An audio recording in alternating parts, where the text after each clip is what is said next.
The bloodshed in Gaza goes on, the peace deal unsigned, with the Israeli cabinet yet to vote.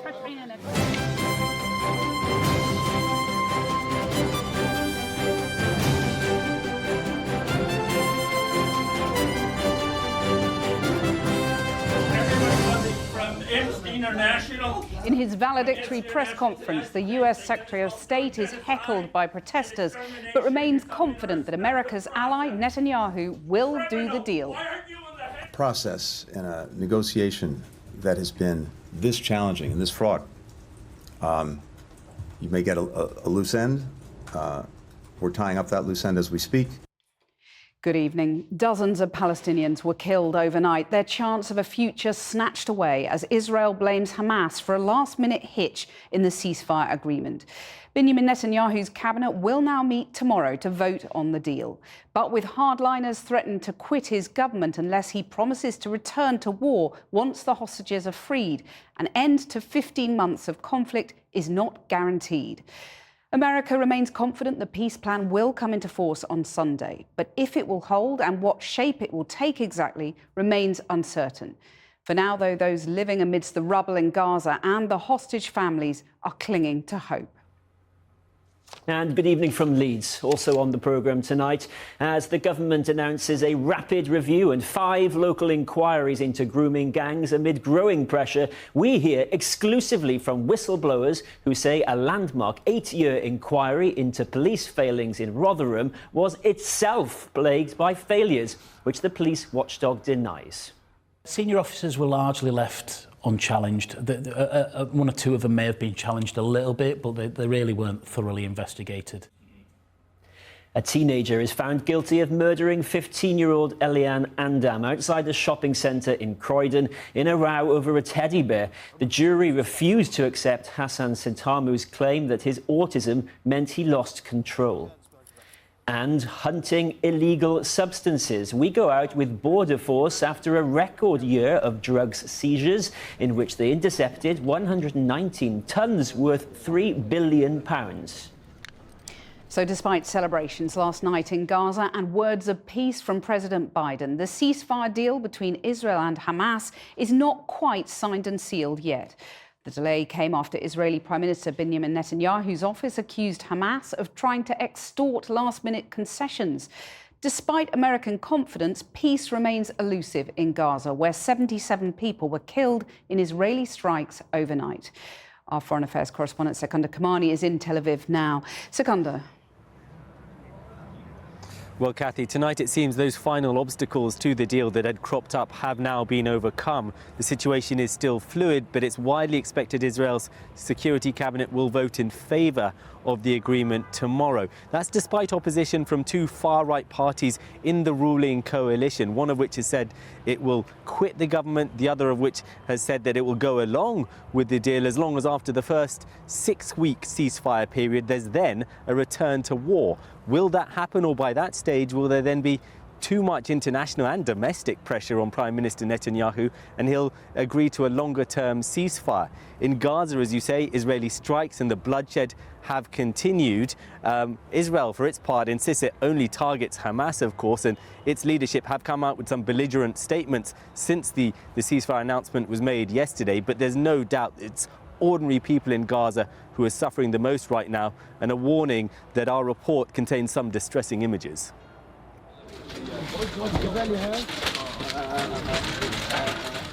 Some in Gaza were celebrating the ceasefire announcement last night. Others were being pulled from the rubble.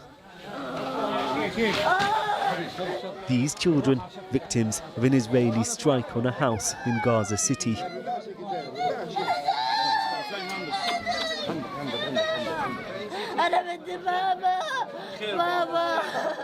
A young girl, Tala, calls out for her father. "I want my dad. I want my dad," she cries. Her body struggling to process the pain and trauma of the attack. Her father is lying dead in the hospital bed next to her. War, he says. No one in the world has helped us. We just rely on God. How many more families will be torn apart before the ceasefire is due to begin on Sunday? Amidst the chaos, a small boy looks around, lost. Whose child is this? Someone asks. He's taken to his mother. His two sisters are dead. We thought there would be a truce, that no one would have to leave their home, but today they attacked us again. Why? There's no one left in the area, only civilians. Mahinaz and her family had only recently been discharged from the hospital after an earlier strike, when they were hit again. In the emergency room, a group of young siblings embrace. At least they found each other alive. Death and hope live side by side in Gaza. In Israel's hostage square, the mood is quiet. There are still concerns the deal could be derailed. It's been more than a year since the hostages were first taken captive. Their ages amended on posters.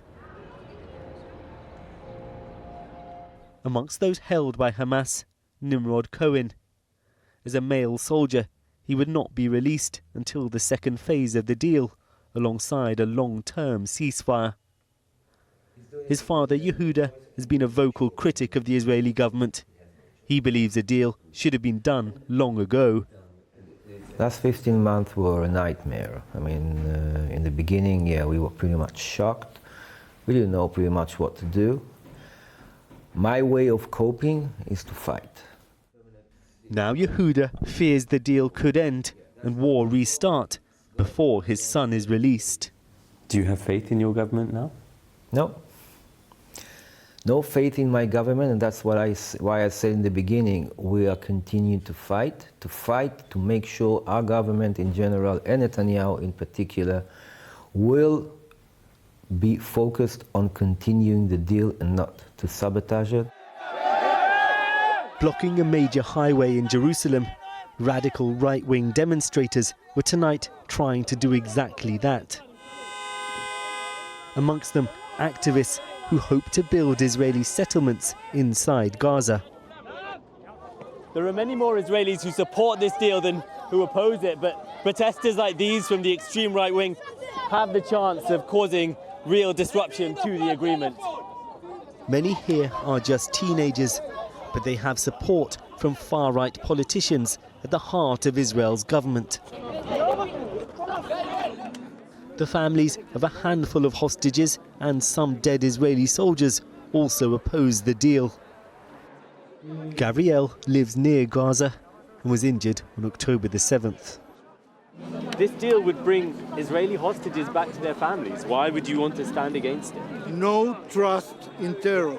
You cannot trust these monsters that killed and raped. What's the alternative to some kind of negotiation? You just sacrifice the hostages? You keep destroying Gaza even more? No, we stop the humanitarian thing.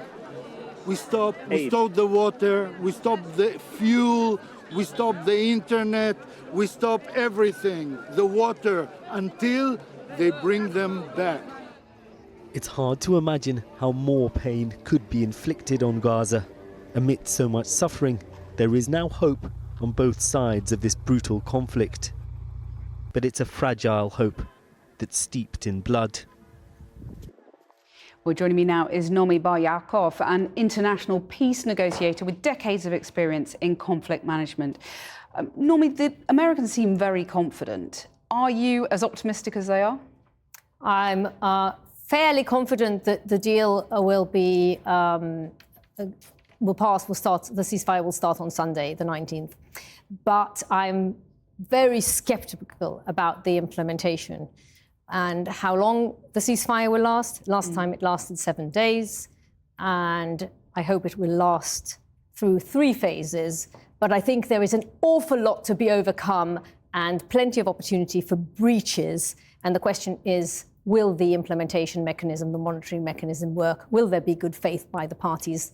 Yeah. Lots of questions. Well, yeah, and the biggest questions, I guess, after phase 1, in phase 2, once the hostages are released, Netanyahu will be under pressure to resume the war and finish the job that he set out, which hasn't been completed, has it? Yes, well, you're already sort of jumping, you've sort of there past 42 days. I'm quite sceptical of even how the 42 days will go. The first phase is 42 with the really drips and drabs, the 3 hostages to be released once a week, and with a very large number in the last week. So that's after 5 weeks.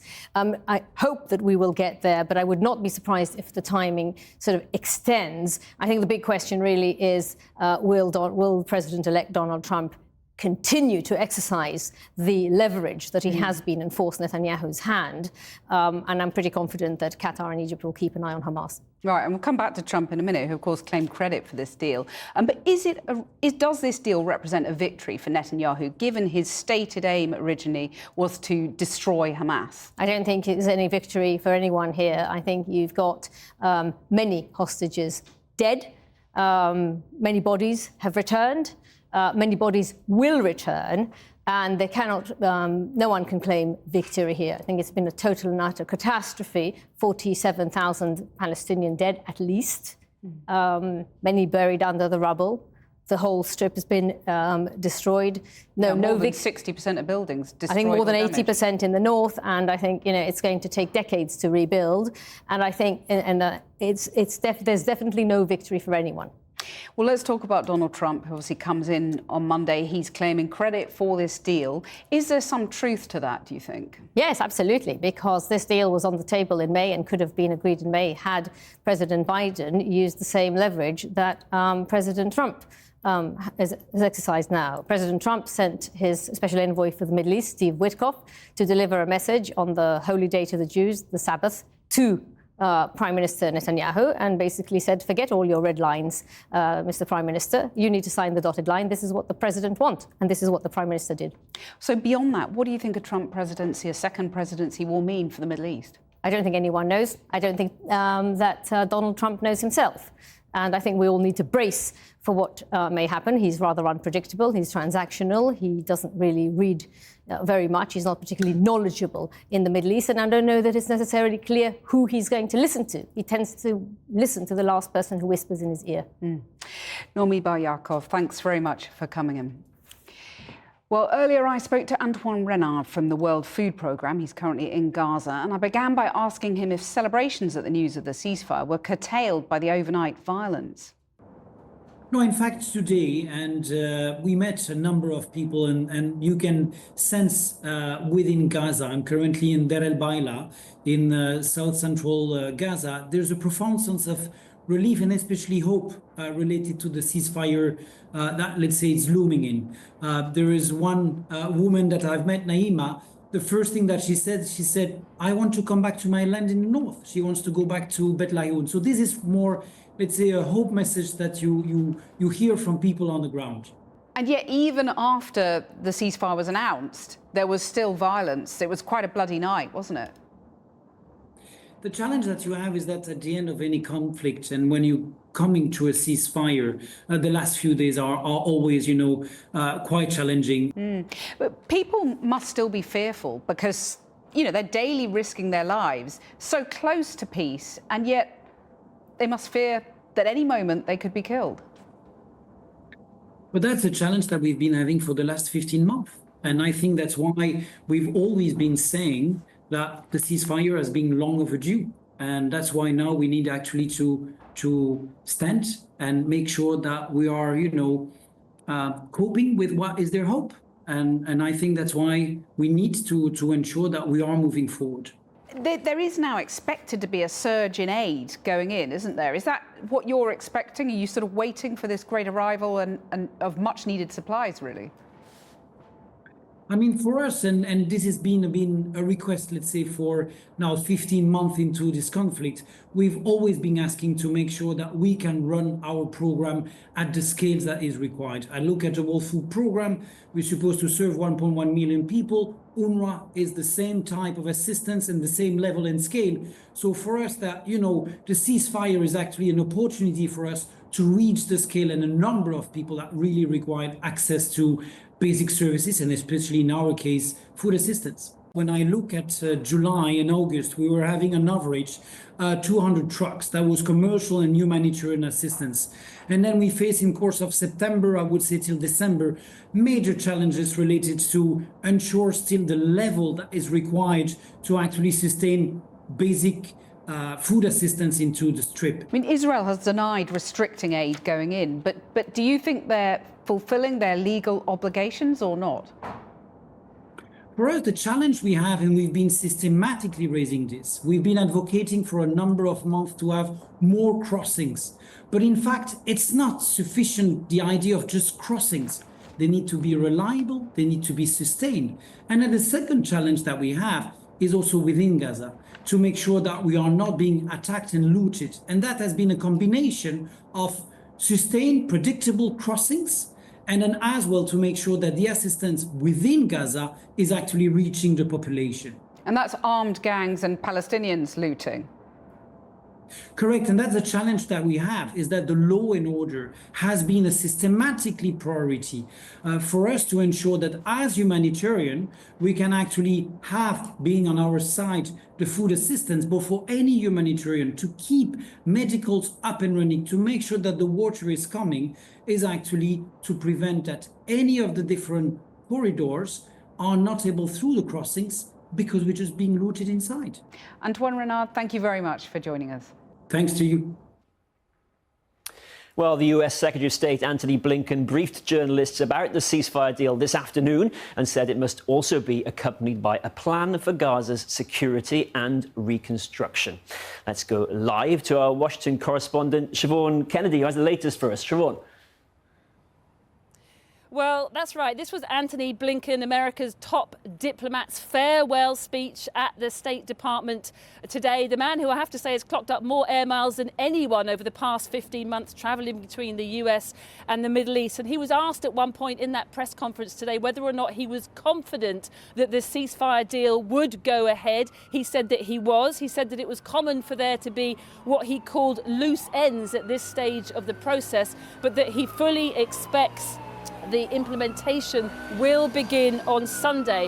But those upbeat words were overshadowed really by a pair of hecklers, both evidently pro-Palestinian journalists who accused Mr. Blinken of being complicit in genocide by his and America's staunch support of Israel. Let's see some of that now. A process and a negotiation that has been this challenging and this fraught. You may get a loose end. We're tying up that loose end as we speak.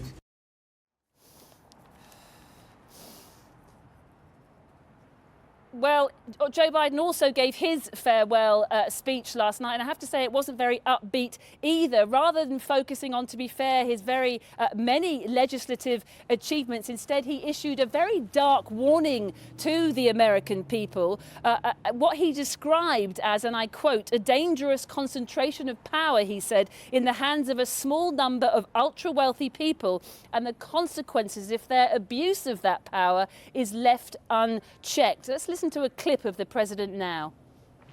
Today, an oligarchy is taking shape in America of extreme wealth, power, and influence that literally threatens our entire democracy, our basic rights and freedoms, and a fair shot for everyone to get ahead. Social media is giving up on fact-checking. The truth is smothered by lies told for power and for profit. We must hold the social platforms accountable. Now, Biden didn't name any names, but he's clearly talking about the rising influence of people like Elon Musk, who are expected to remain a very close advisor to Donald Trump once he is inside the White House, and people like Mark Zuckerberg, the boss of Facebook, who recently said he would abandon fact-checking on his platform as a sop, as many people see it, to Donald Trump. Now, both of those men, incidentally, will be on a platform alongside the billionaire bosses of Amazon, Google and TikTok for Donald Trump's inauguration in a heavily fortified, as you can see behind me there, Capitol on Monday. The oligarchy, as Joe Biden would see it, will be on very much full display. This is certainly not the legacy that Joe Biden wanted to leave behind after all his optimistic talk of hope and unity just 4 years ago. But it is nonetheless the legacy that America is getting. Thanks, Siobhan. Siobhan Kennedy live for us there in Washington, D.C. Now, the Home Secretary, Yvette Cooper, has announced a series of locally based reviews into grooming gangs, promising to bring in tougher sentences and more prosecutions. The Tory leader, Kemi Badenoch, repeated her calls for a national inquiry, but Ms Cooper insisted local reviews would deliver more effective answers and change. Our senior political correspondent, Paul McNamara, is in Westminster for us tonight. Paul. Yeah, after countless headlines and weeks of opposition parties and at least one local authority asking for a national inquiry, the government seems to have landed on, quote, national backing for local inquiries. One of those inquiries will be in Oldham. They were asking for a full national public inquiry, although they seem to be placated by what the government's announced today. There's going to be 4 others. We don't know the locations of those. But remember, there already has been a national inquiry, albeit not a public one, the J report. The Home Secretary saying today she will go further. For too long, this horrific abuse was allowed to continue. Victims were ignored, perpetrators were left unpunished, and too many people looked the other way. And even when these shocking crimes were brought to light, national inquiries were commissioned to get to the truth, the resulting reports were too often left on the shelf as their recommendations gathered dust.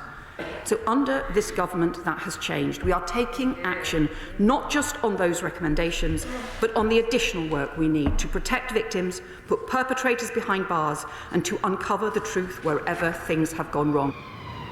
That rapid work, that additional work the Home Secretary mentions there includes a rapid 3-month national audit that will examine, among other things, quote, cultural drivers behind the offending. Will it be enough to assuage the critics? Well, the one thing that put the real spotlight on this issue was Elon Musk tweeting about it a couple of weeks ago. This afternoon he tweeted, quote, I hope this is a proper investigation. For the Conservatives, not at all. It's not a full national public inquiry. It doesn't appear that it will have the statutory powers to compel witnesses to give evidence under oath. In short, they've called it wholly inadequate. Labour hoping, though, it will be enough to, firstly, get a grip of the issue, and secondly, while they won't say it in public, get a grip of those countless bad headlines. Thanks, Paul. Well, one of the most high-profile grooming scandals was, of course, in Rotherham, where the independent police watchdog spent years looking into South Yorkshire's handling of the case at the cost of millions of pounds. Tonight, 2 whistleblowers tell this programme that the IOPC investigation was plagued with serious failures. They say documents and evidence were mishandled, while campaigners who tried to expose what was going on became targeted themselves. Our North of England correspondent Claire Fallon has this exclusive report. In Rotherham, where girls were raped and then failed by those meant to protect them, the questions now swirling about corruption, collusion and cover-up have been asked for years. There was no accountability. Children have been raped, trafficked, tortured.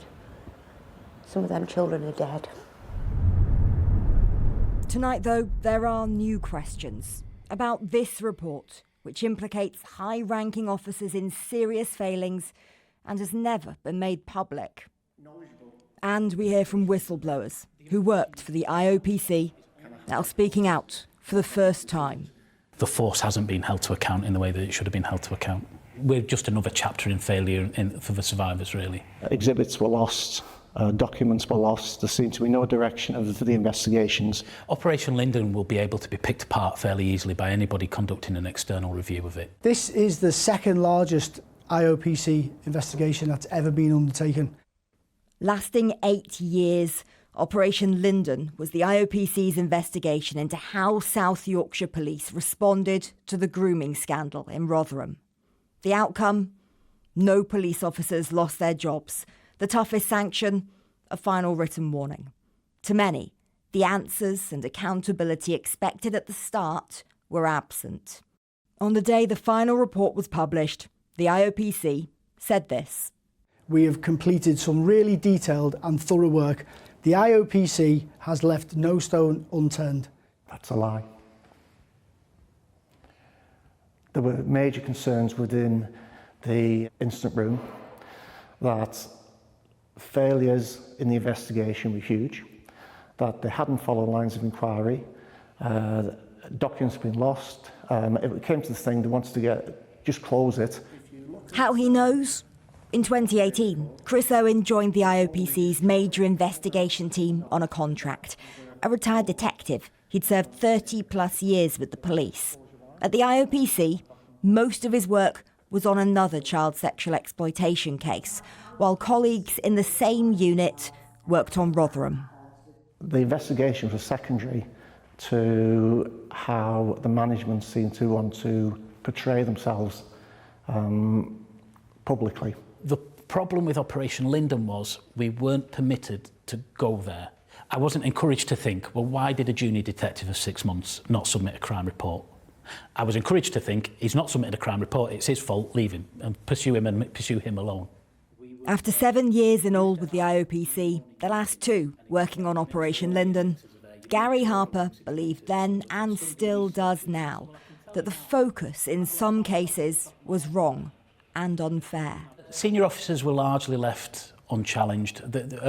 One or two of them may have been challenged a little bit, but they really weren't thoroughly investigated.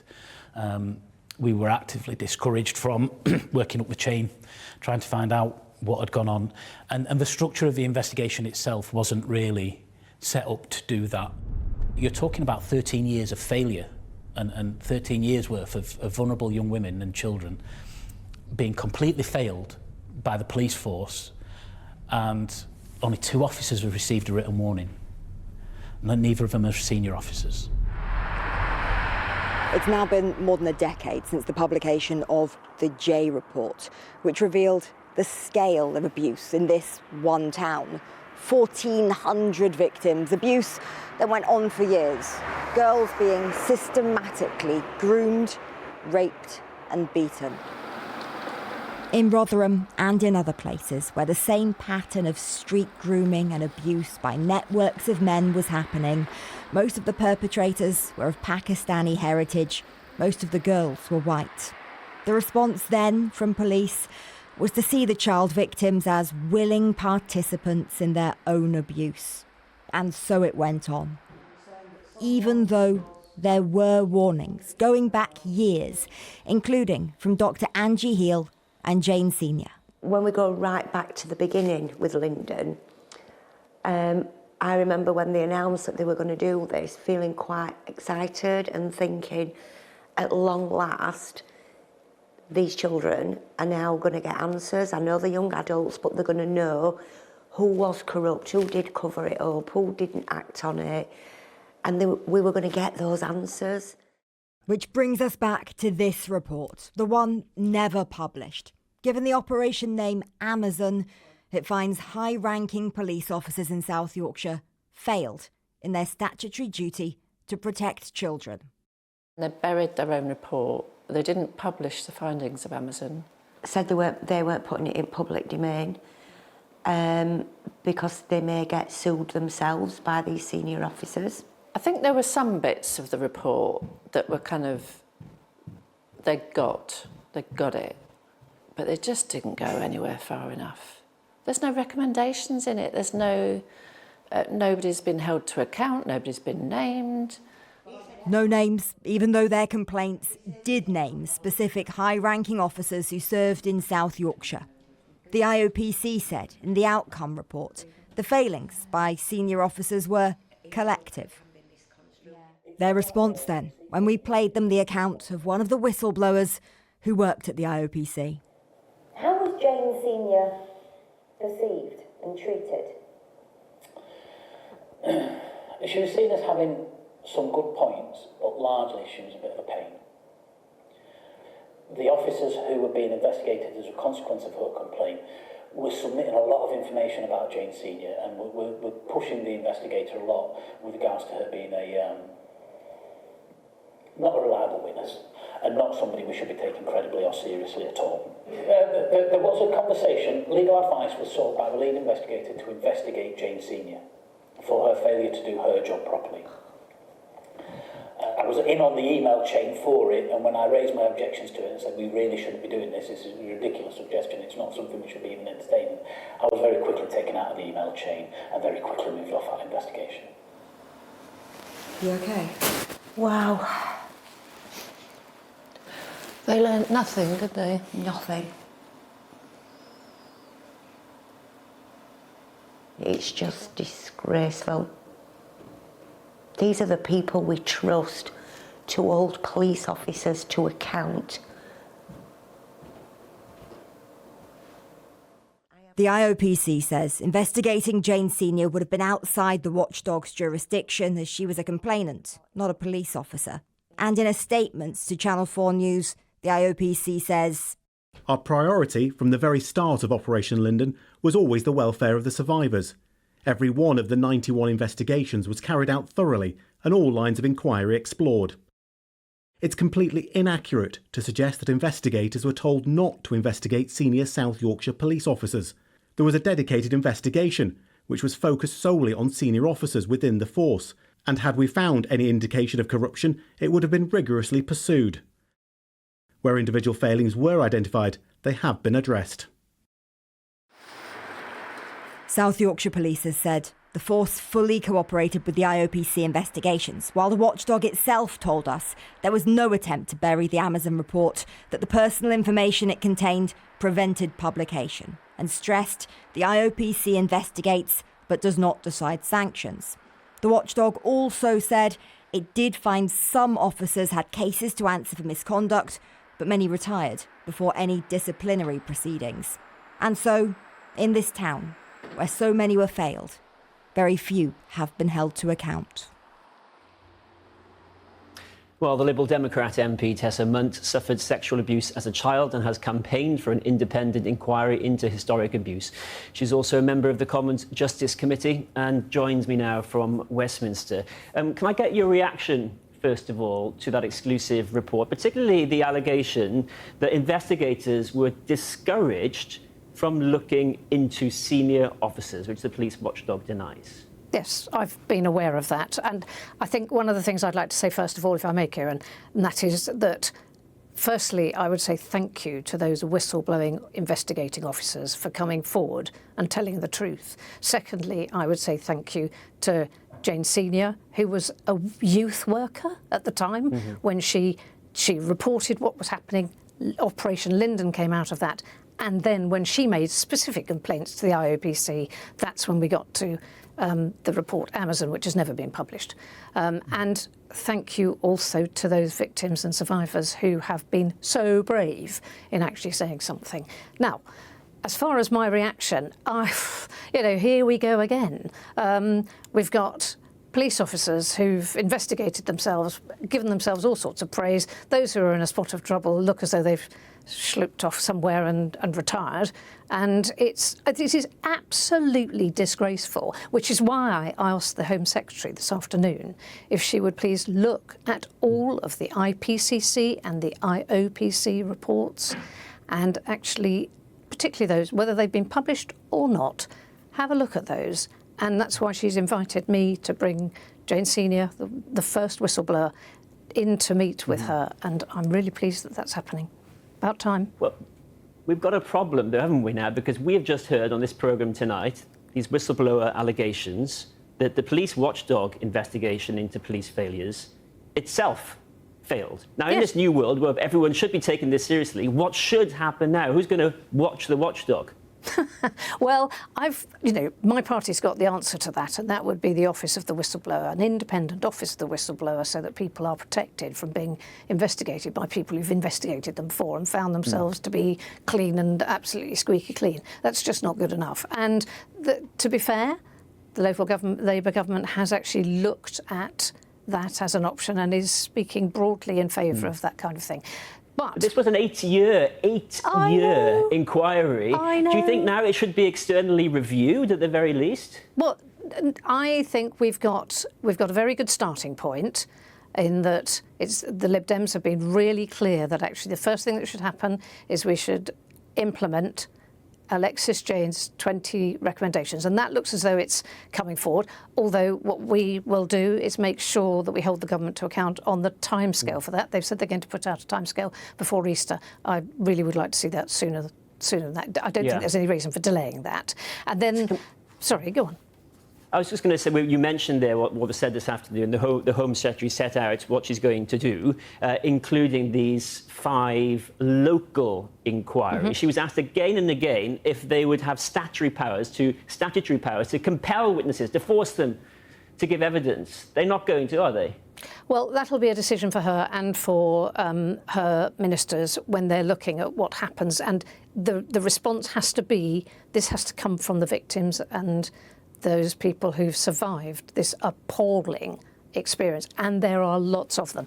One of the good things that happened this afternoon is she said that she will look at recent cases as well, and that these are nationwide. You know, this doesn't just relate to Rotherham or places in the north. It's all over the country. It affects all communities. We need to be very, very clear that what victims and survivors want is exactly what happens. If people need to be compelled, then the Home Secretary needs to make sure that that compulsion is put into place. And she has she's inferred that that's what she's going to do. Jessamine, thank you ever so much for speaking with us. Thank you. Back to you, Kathy. Thanks, Kieran. The Prime Minister, Sir Keir Starmer, has announced a new 100-year partnership to boost trade, military and cultural links with Ukraine as he held talks in Kyiv with President Zelensky. As the two leaders began their meeting in the presidential palace, Ukrainian air defence was heard shooting down a Russian drone flying over the city centre.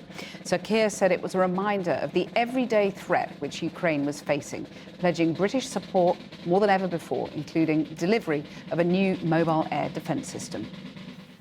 In 2025, the UK will give more military support to Ukraine than ever before. We have already committed £3 billion for military aid this year. And we're going further to support the front line, providing a £2.2 billion loan, which will be paid back not by Ukraine, but from the interest on frozen Russian assets. Well, now the UK economy returned to growth in November, but only just. Output rose by 0.1%. The Chancellor promised to fight every day to foster growth, accepting that government plans had to go further and faster. Our economics reporter Neil MacDonald is here. Well, Neil, how close are we then to a recession? Well, it does feel like we're skirting pretty close to the edge. I mean, as you were saying, Kathy, output in November up by 0.1%. The previous month, it was down by 0.1%. So it looks like it's all coming down to December, unless there are some helpful revisions. Now, pretty much any uptick in activity would be enough to ensure that the fourth quarter of the year stays at least flat, and that would mean no recession starting at least now. How much do we need? Well, I can tell you 0.07%. So to avoid recession, we need to find 0.07% of growth from somewhere. Oh, I can manage that, can't we? Well, you'd hope so. It's not guaranteed.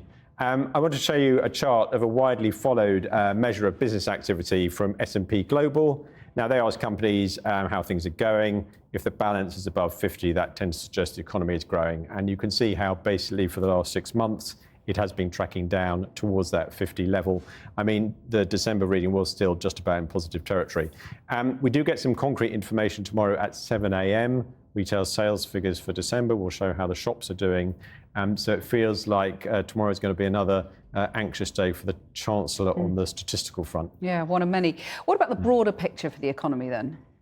I think there's a feeling that if you're arguing over, 0.1% of economic growth, it does show how much the economy is on a knife edge. That's November. I want to show you the monthly figures going back over the last year, because essentially it's been the same pattern now for really quite a long period of time. The Conservatives, of course, would say those strong figures at the start of the year are proof that their inheritance that they left was a lot better than Labour claim. I mean, Labour counter that by saying it's not about a couple of months of good figures, it's the previous 14 years. But if you leave that to one side, if you take all those little ups and downs together, the reality is that output in November is basically where it was all the way back in March. So what's likely to happen this year, 2025? Well, despite all those gloomy figures, I mean, most economists still think that things will pick up. And a lot of that is to do with the October budget. And while that was, very controversial with businesses who said that that increase in national insurance will mean that they employ fewer people, they raise their prices, it does mean that Rachel Reeves is spending more money through public sector pay, through investment. And a lot of economists think that eventually they will make these monthly figures start to turn up. Neil, thanks very much. Kieran, over to you in Leeds. Thanks, Kathy. Now, a teenager has been found guilty of murdering 15-year-old Eliane Andam after repeatedly stabbing her outside a south-east London shopping centre. Hassan Sentamu, who is now 18, had admitted manslaughter but claimed he was not in control of his actions because of his autism. But the jury rejected that defence, and Eliane's father said it sent a message that violence and knife crime, especially towards young women, would not go unanswered. Ria Chatterjee has this report. Eliane's life mattered. That's the message her family want people to remember. Violence and knife crime, especially towards young women, will not go unanswered. Today, we choose not to dwell on the pain of the trial, but instead to honour Eliane's memory. Thank you. Whatever it takes to stand outside court after your teenage daughter's murder trial has ended, the family managed to muster, even after weeks of listening to gut-wrenching detail. Another Wednesday morning before school. Hassan Sentamu was on his way to meet his ex-girlfriend and her friend, Eliane Andam. A post-breakup exchange of items, a teddy bear, amongst other things. We come to collect the stuff from Hassan. So it makes me like an interchange. She gets her stuff, he gets his stuff. He didn't even bring the stuff. Within moments of posting on Snapchat, Eliane grabs the bag they gave Hassan and runs. How could she have known he had a knife on him? That he'd chase her and stab her on the street at 8:30 in the morning near a heaving bus stop? The bus driver ran to her, he tried to save her, and in her last moments he held her hand, told her that she wasn't alone and that he wouldn't leave her and that she'd be okay. So why was Sentamu carrying a knife? The trial revealed that he'd left home with a weapon after feeling disrespected by a group of girls the day before. You can see here, they throw water over him. They hadn't liked the way he'd treated their friend. Typical teenage drama turned into white-hot rage, says the prosecution. There were emphatic shouts of agreement from the public gallery when the jury delivered its verdict. Some people shouted murderer. Hassan Sentamu leaned against the front of the dock and cried. The judge looked to him and said, "I understand you must be very shocked and it'll take time for you to get used to what's happened." And with that, he was led away to the holding cells. No such emotion after the attack. He dumps the knife in a bin and casually gets on 2 different buses until a police officer spots him. What's your name? John. You got any ID on you, right? I'm looking for someone who's just stabbed someone. I need to see your name. Say something on your card. Put your hands behind your back. Put your hands behind your back now. Listen. Sentamu claimed he wasn't in control of his actions because of his autism, but the jury didn't accept this defence of diminished responsibility. His difficult upbringing was highlighted in court. His mother fled domestic violence when he was young. He spent some years in foster care and was given a police caution aged 12 when he brought a knife to school, pointed it at his chest and told a teacher he wanted to kill himself. Eliane's family says she'd been an ambitious student who loved learning, a girl who perfected TikTok dances and had sleepovers with her friends. Eliane was a bright, kind, and loving soul who embraced life. Her faith and her belief in standing up for what was right. We think about her every moment of every day, cherishing her love and the joy she brought to everyone around her. There's a mural of Eliane in Croydon now, her face a reminder of what's lost and what needs to change. Well, now more hospital beds were occupied last week than at any point so far this winter, according to new figures which show just how far the NHS in England continues to be under enormous pressure. At the same time, the Royal College of Nursing has released a damning report revealing that patients are dying in hospital corridors and are even being treated in converted cupboards and car parks on a daily basis. Our health and social care editor, Victoria MacDonald, is with me now. Victoria, this sounds absolutely appalling. It really, Kathy, it really was a very hard read, a 460-page report. Now, let me quote from it. This was from one nurse. We've had cardiac arrests in the corridor and cubicles blocked by patients on trolleys in front of them delaying life-saving CPR. Despite these never events, we still are obliged to deliver care in the corridor. And this from another nurse. I had to change an incontinent, frail patient with dementia on the corridor by the vending machine. It was undignifying, she said. Felt so bad at the same time. It was my duty to deliver care. And that word, undignified, comes up time and again in this RCN report. People dying and not being discovered. I mean, actually, last week I reported on a patient who took their own life while in a corridor on a trolley. And the fact is, this corridor care has become normalised. In this hospital, for instance, they've even gone so far as to put sockets along the wall so machines can be plugged in and patients can charge their phones. They're given bottles of water and sandwiches because they can't have trays. And this, we filmed this in the summer. And in fact, the RCN's General Secretary says they call it corridor care, but it's misleading, perhaps she says deliberately so, because the care is taking place not just in corridors, but in storerooms, as you said, in car parks, offices, even toilets. Well, the government's promised to turn the NHS around, so how have they responded to this? The Health Secretary, Wes Streeting, said patients had been let down by the continued normalisation of corridor care and by ambulances taking hours to arrive. But he couldn't promise that there would be no treatment taking place in corridors next winter. And he admitted it is unsafe, it's undignified. And as you would expect, he also said it was a consequence of 14 years of failure on the NHS. Now, I think this is a gamble the government has been prepared to take, that the public, at least for this winter, will not blame Labour. But that is a short-term strategy, and you can probably only get away with it for maybe about 9 months before the accountability for these sort of scenes is placed firmly at the doors whose watch this falls on. Victoria, thanks very much. Kieran.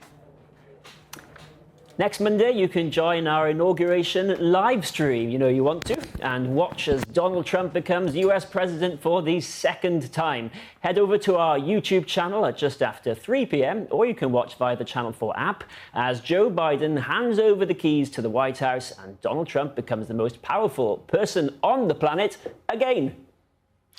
After the break, cracking down on illegal drugs. We're with Border Force officials as they tackle these synthetic opioids being smuggled into the country, with dogs trained to sniff them out.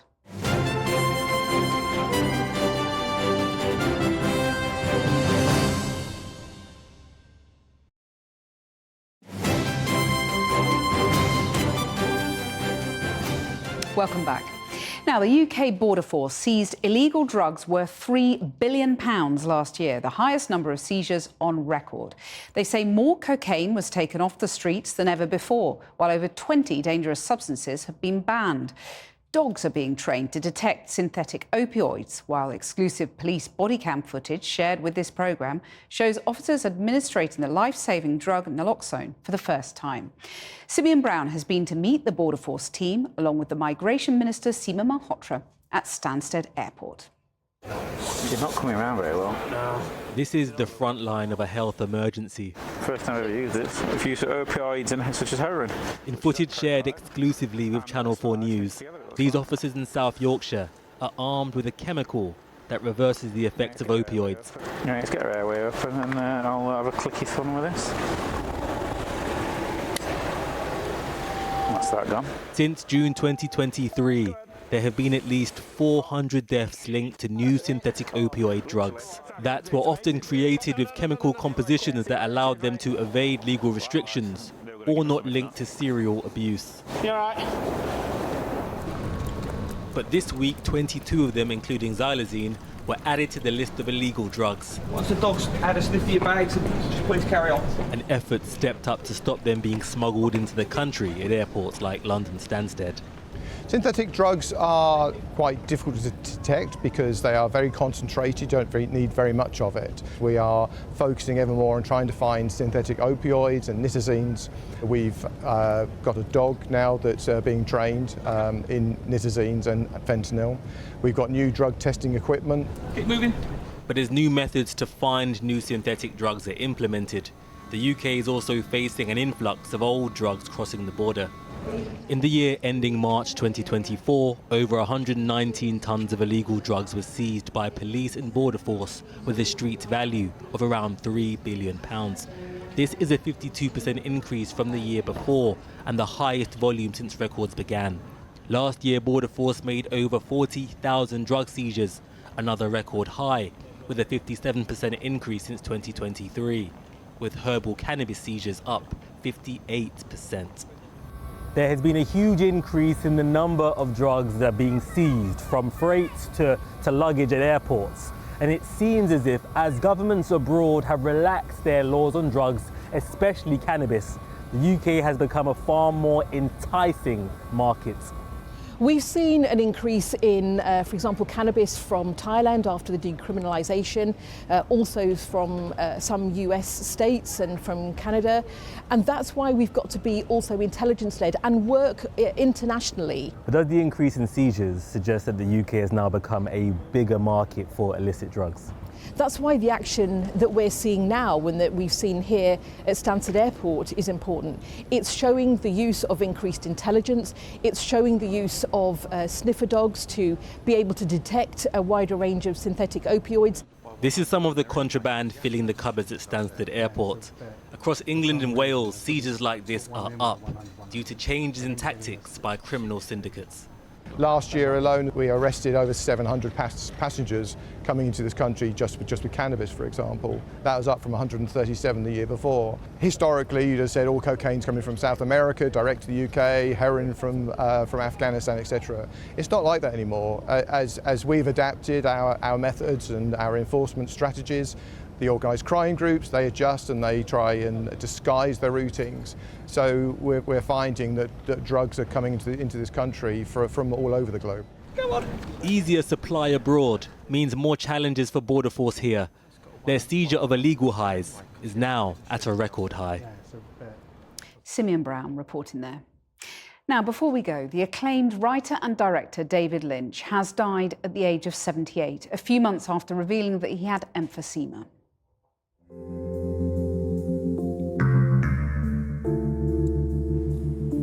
He made his name with iconic films and TV shows like Twin Peaks, Blue Velvet, Eraserhead, Mulholland Drive, and The Elephant Man.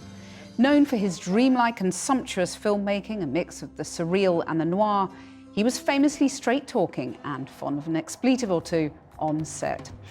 His family said there was a big hole in the world now that he's no longer with us. But, as he would say, keep your eye on the donut and not on the hole.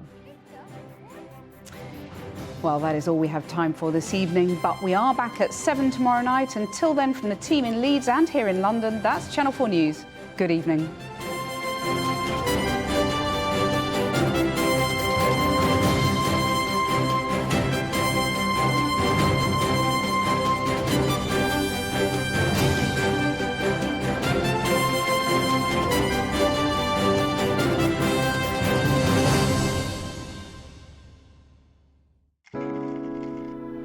Today's outlook may take a turn. Channel 4 weather, sponsored by DeLonghi Bean to Cup coffee machines. Good evening. The quiet weather is going to continue over the next couple of days, but cloud amounts will tend to vary from place to place, and the further south you are, that's where the chilliest weather will be. Now here's the big picture from today. The best of the sunshine has been across the north and west of the UK. Still cloudy skies across southern and eastern parts of England, and that cloud will still be there tonight, but ahead of it across England and Wales in the north and west, some patches of fog for a while, but even here the cloud will tend to increase later. For Scotland and Northern Ireland, it'll be a blustery night and a little bit of rain and drizzle, but really it's not going to amount to much at all. Now locally a touch of frost where skies clear, but for most of us temperatures holding up at 3 to 8 degrees. So tomorrow, it's a fairly cloudy and grey start to the day for most of us.